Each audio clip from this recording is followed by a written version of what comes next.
Good morning students. आज हम BA part third year के फर्स्ट पेपर उप समाजशास्त्रों का परिचय के अंतर्गत आधुनिकीकरण विषय पर अध्ययन करते हैं।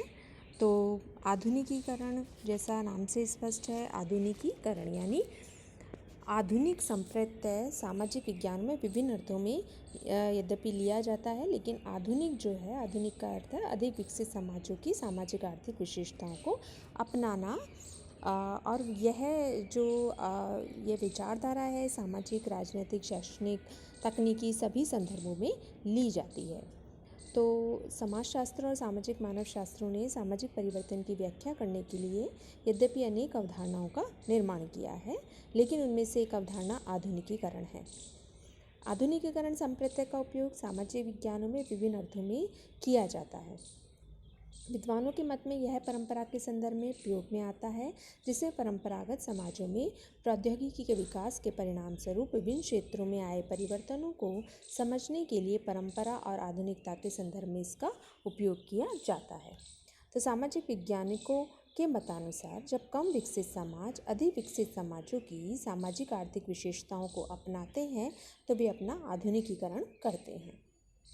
इसी प्रकार समाजशास्त्रियों के अनुसार यह सामाजिक परिवर्तन की एक प्रक्रिया है। कुछ ने इसे मूल्यों से भी संबंधित माना है। मूल्यों से इसलिए माना है क्योंकि यह अवधारणा उचित अनुचित से जुड़ी हुई है।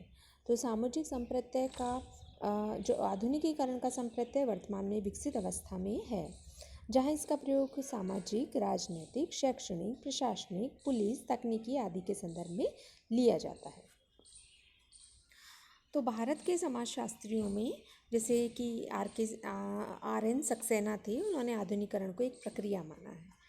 तो उन्होंने इसे मानते हुए लिखा है कि पिछले वर्षों में आधुनिकीकरण का प्रयोग गैर पश्चिमी समाजों में पश्चिमी क्षेत्र के समान परिवर्तन की प्रक्रिया के लिए किया जाता था। इन्होंने आधुनिकीकरण को सामाजिक परिवर्तन की दृष्टि से पश्चिमीकरण, औद्योगिकीकरण, नगरीकरण, आधुनिकीकरण के रूप में लिया है। वास्तव में आधुनिकीकरण प्रौद्योगिकीकरण के परिणाम स्वरूप पश्चिम देशों में आए परिवर्तनों को समझने, परंपरागत समाजों में होने वाले परिवर्तनों के लिए प्रयुक्त किया जाता है। तो परंपरा के अंतर्गत निम्न आर्थिक व्यवस्था, कृषि प्रधान अर्थव्यवस्था, निर्धनता को सम्मिलित किया जाता है, जबकि आधुनिकता में औद्योगिकीकरण, नगरीकरण, बढ़ती हुई व्यक्ति आय एवं शिक्षा को लिया जाता है। इस प्रकार परंपरागत समाज एवं आधुनिक समाज में भिन्नता को प्रकट करने के लिए परंपरा और आधुनिकता का प्रयोग किया जाता है। परंपरा वे मूल्य हैं जो अनादिकाल से प्रचलित रहे हैं और आज भी उसी रूप में चले आ रहे हैं। दूसरी ओर आधुनिकीकरण में नवीनता और नवीनीकरण के प्रति आग्रह रहा है। तो नेक्स्ट हम बात करते हैं आधुनिकीकरण का अर्थ क्या है। तो ऊपर हमने आधुनिकीकरण क्या है इसको एक संक्षिप्त रूप में समझा है। यहाँ हम आधुनिकीकरण की विभिन्न समाजशास्त्रियों द्वारा दी गई परिभाषाओं के बारे में चर्चा करते हैं। आधुनिकीकरण एक क्रांतिकारी परिवर्तन है जो एक परंपरागत एवं पूर्व आधुनिक समाज को पश्चिमी विश्व के विकसित, आर्थिक रूप से संपन्न और अपेक्षाकृत राजनीतिक रूप से स्थिरता वाले देशों की तकनीकी एवं संबद्ध सामाजिक संगठन के प्रकारों में लिया जाता है। तो आधुनिकीकरण उसी प्रकार श्यामचरण दुबे के अनुसार आधुनिकीकरण मूलतः एक प्रक्रिया है, एक गति है या एक बहाव है जो परंपरागत या अर्ध परंपरागत व्यवस्था से एक विशेष प्रकार की तकनीकी और उससे संबंधित सामाजिक संरचना, मूल्यों के झुकाव, अभिप्रेरणा और प्रतिमानों तक चलने वाला होता है। क्षमा करें। पाई के अनुसार आधुनिकीकरण व्यक्ति और समाज के अन्वेषणात्मक तथा आविष्कारात्मक दृष्टिकोण का विकास है जो तकनीकी तथा मशीनों के उपयोग में सन्निहित है और जो नवीन प्रकार के सामाजिक संबंधों की प्रेरणा देता है। उसी प्रकार रस्ट के अनुसार आधुनिकीकरण के समकालीन एवं सुनिश्चित अर्थ में वे सम्मिलित हैं जो संस्थाएं, प्रक्रियाएं, दृष्टिकोण जो मुख्यतः पश्चिम में विकसित हुई है और जिन्हें देश शेष संसार के देशों में स्वीकार कर लिया गया है।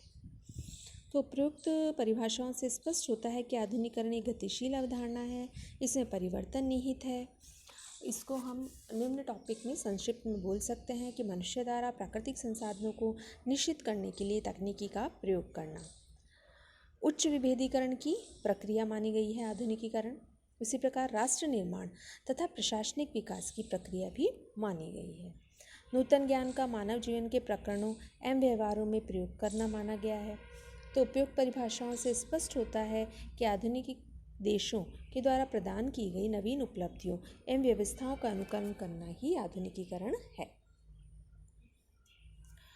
ऐसा समझना या कहना उपयुक्त नहीं है, क्योंकि आज केवल पश्चिम के देश जैसे कि फ्रांस, इंग्लैंड, अमेरिका आदि ही आधुनिक नहीं है, वरन चीन, जापान, रूस, न्यूजीलैंड, ऑस्ट्रेलिया आदि गैर पश्चिम देश भी आधुनिक देशों की गिनती में आते हैं।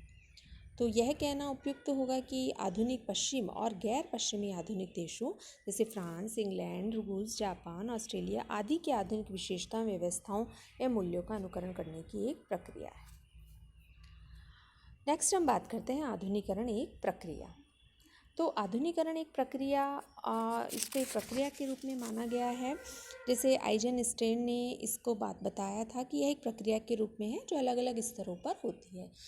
जैसे कि आर्थिक क्षेत्र में, राजनीतिक क्षेत्र में, सांस्कृतिक क्षेत्र में, संरचना के क्षेत्र में और पारिस्थितिक के क्षेत्र में। आर्थिक क्षेत्र में इसे प्रौद्योगिकी का उच्च स्तर कहा गया है। राजनीतिक क्षेत्र में समूह में शक्ति का प्रसार तथा सभी वयस्कों को शक्ति प्रदान करना एवं संचार के साधनों द्वारा प्रजातंत्र में भाग लेना कहा गया है। सांस्कृतिक क्षेत्र में विभिन्न समाजों के साथ अनुकूलन की क्षमता में वृद्धि तथा दूसरे लोगों की परिस्थितियों के प्रति परानुभूति में वृद्धि कहा गया है। इसी प्रकार संरचना के क्षेत्र में सभी संगठनों के आकार में वृद्धि तथा जटिलता एवं विविधीकरण की दृष्टि में इसमें वृद्धि होती है। पारिस्थितिकी क्षेत्र में नगरीकरण में वृद्धि इसे कहा गया है। तो इस प्रकार लंदन ने आधुनिकीकरण की उपयुक्त विशेषताओं को शक्ति, तार्किकता, कौशल, धर्मनिरपेक्षता, प्रजातांत्रिक मूल्यों में गतिशील की स्थिति माना जाता है। इसी प्रकार इंकल्स ने आधुनिकीकरण की प्रक्रिया की व्यक्तित्व की विशेषताओं को सम्मिलित किया है, यानी व्यक्तित्व में भी कुछ विशेषताएं सम्मिलित होती है इस आधुनिकीकरण की प्रक्रिया में। जैसे कि नवीन विचारों की स्वीकृति होती है, नवीन पद्धति का प्रयोग होता है, अपना व्यक्त करने के लिए तैयार होते हैं, समय बोध के प्रति जागरूकता होती है, वर्तमान तथा भविष्य में अधिक रुचि लेना, समय की नियमितता की परिपालना करना, नियोजन एवं कार्यक्षमता के प्रति ध्यान देना, विश्व के प्रति व्यवहारिक दृष्टिकोण होना, विज्ञान और तकनीकी में विश्वास और न्याय के समान वितरण में विश्वास होना। तो इस प्रकार उपयुक्त विशेषताएं आधुनिकीकरण के अनेक पक्षों पर प्रकाश डालती है। जैसे आधुनिक समय में भारत में जाति व्यवस्था एवं संयुक्त परिवार प्रणाली में जो परिवर्तन आए, उनमें पुराने मूल्यों को अस्वीकार किया गया है एवं नवीन मूल्यों को मान्यता दी गई है। तो इस रूप में आधुनिकीकरण ने सामाजिक परिवर्तन को भी एक नई दिशा प्रदान की।